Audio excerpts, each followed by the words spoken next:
Isa din sa dahilan kung ba't gusto namin lumipat. Ito rin kasi yung dahilan, kaya ilang oras lang umulan, wala namang bagyo. Talagang ulan lang. Yan na yung sitwasyon sa baba namin, guys. Baha na. Yan. Isugat yung paa mo, tas lusong ka dyan, wala na.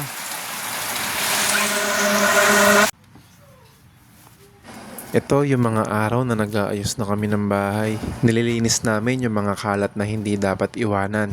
May mga gamit na din kami nabenta. Karamihan talaga, nabenta talaga namin. Yung kinita namin sa pagbebenta ng mga gamit, magagamit namin yun paalis ng Metro Manila. Ang madadala lang talaga namin, mga damit namin. Tsaka yung mga importanteng bagay. Kumbaga, back from the start.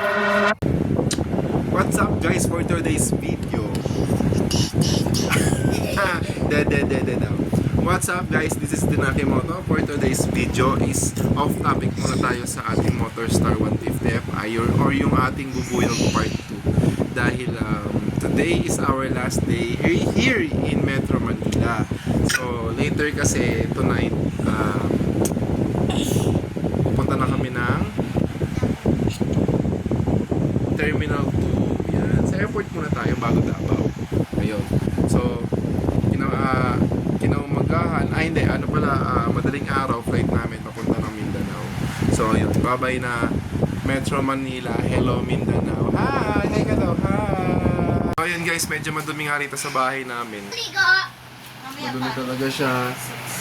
Ayan, magulo. As in magulo. Ayan, karton na higaan namin, oh. Ayan. Magulo talaga. Ayan, wala na aircon, wala na yung mga nakasabit dyan, kung anik-anik. Ayan, sobrang gulo talaga ng bahay. Alright guys, gabi na. Ayan, napapalapit na kami pag-alis dito sa bahay. Ito na itsura ng bahay namin. Yan, magulo. Pero okay naman kasi dito talaga kami nakatira. Yan. 30 years old na ako. So, 30 years din ako dito. So, talaga mas pinili na namin umalis dito. Tapos kukunin na din kasi ito ng may-ari. Yung lupain dito sa amin. Kaya, ito na yung options namin. Kasi laging binabaha dito sa amin guys eh. So, nakaraan nga alis na lang, binapa kami. Na-dispose na lahat ng gamit, na benta na. Yun. So, yung pinagbentahan nun guys is mga gamit namin kasi yun. Hi, asawa ko. Hi kay mama, oh. So ilang oras na lang hinihintay namin at alis na rin kami. Hinihintay ko lang din kasi yung tito ko dali at ita-turn over ko sa kanya itong bahay. Okay po. Wala na kaming ilaw. Gusto na ibang bayan. Jason. Bye-bye. Oh. Jason, bye-bye. Oo, ingat kayo ah. Chat ah. Yes. Bye-bye, te. Galingan mo dun ah. Oo. Okay ah. Bye. Niyak tuloy ako. Bye. Aki. Chat ka na lang. Bye.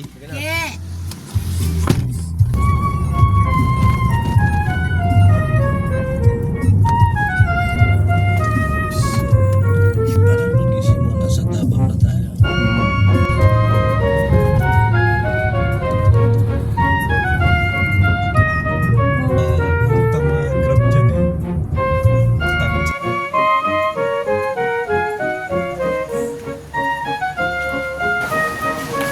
Del. Hey. So ayun guys, nandito na kami ngayon sa airport. So ang dami namin bit-bit talaga. So ito na talaga yun. This is it.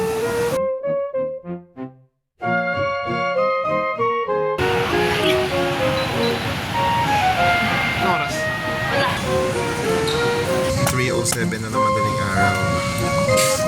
Wala pang tulog, wala pang kain.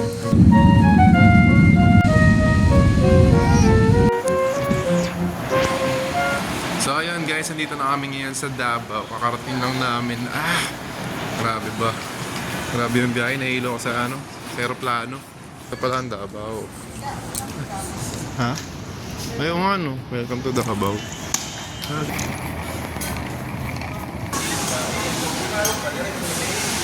Nag-moist yung camera ko.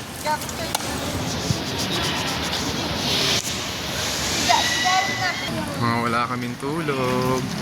It's already 5:30 AM na ng umaga.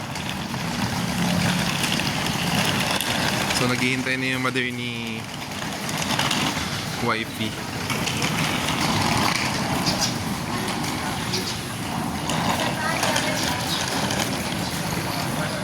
Welcome to Davao City.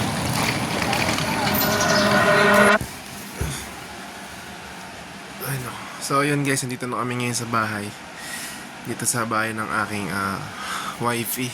Grabe, pagod. Pagod ako. Wala pang tulog. So ayan guys, hanggang dito muna ha. Abang-abang kayo sa ano natin, sa Davao serye natin, okay? So yung mga guys, maraming salamat sa panonood. Sana nag-enjoy kayo. See you in next vlog. Watch out!